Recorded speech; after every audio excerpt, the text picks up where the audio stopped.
Palang araw po sa ating lahat. Ako si Godfrey Quizon and this is my devotion for today, June 26. And ang topic po natin for today is ano ang hinahanap mong pag-ibig? Pag-ibig or love is a covenant. So, ano po ba yun? So, ang concept po ng love or covenantal love is covenantal love is a steadfast, promise-based love marked by faithfulness, sacrifice, and enduring commitment. It is not driven by emotion or convenience, but a solemn vow reflecting God's unwavering love for His people. His love transforms, comforts, and secures us forever.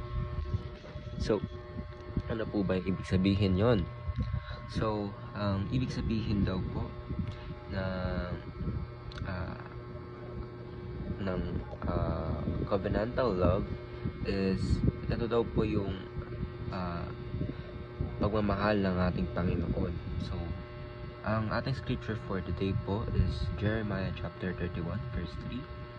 The Lord appeared to us in the past, saying, I have loved you with an everlasting love. I have drawn you with unfailing kindness.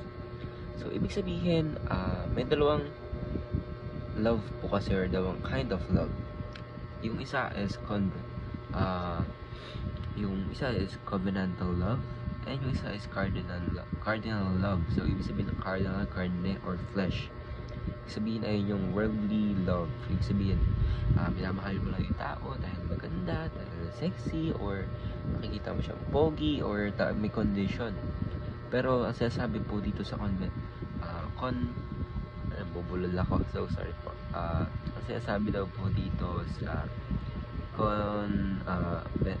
covenantal love is first teaching relate natin is covenantal love is a promise. Ibig sabihin, yung pangako po ng ating Panginoon na tinupad niya sa atin na ipapadala niya po ang sarili niyang anak para po mabigay po sa atin yung grace of salvation. Ibig sabihin, tinutupad ng promise kasi marami nga po sa atin dito sa cardinal love is nagka-promise lang, hindi mo tinutupad. So, ibig sabihin, pinapasa ka lang.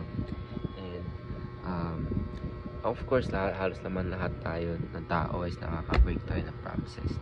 That is why masaya tayo sa ating Panginoon dahil ating Panginoon is very faithful, diba?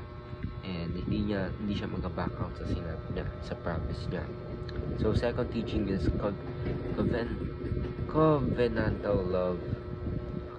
Nabubulol po ako, sorry. So, covenantal love is commitment. So, ibig sabihin, kung i-compare natin siya sa cardinal love, where there are no commitments, ibig sabihin kapag nagkaroon ba ng problems na hindi na niya sa tingin niya kaya, is iiwan ka na niya or magsasarili na siya. So, dito po sa love ng ating Panginoon is committed siya sa atin lahat na naniniwala po sa ating Panginoon Jesucristo.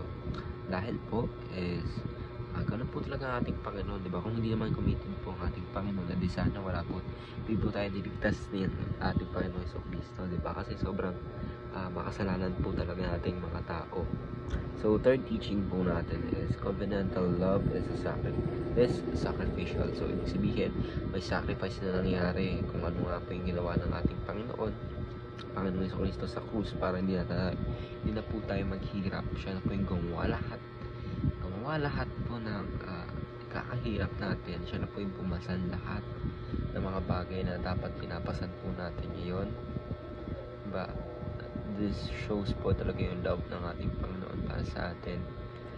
And must truly be grateful sa ating Panginoong Jesucristo dahil ginawa niya po yun para sa atin.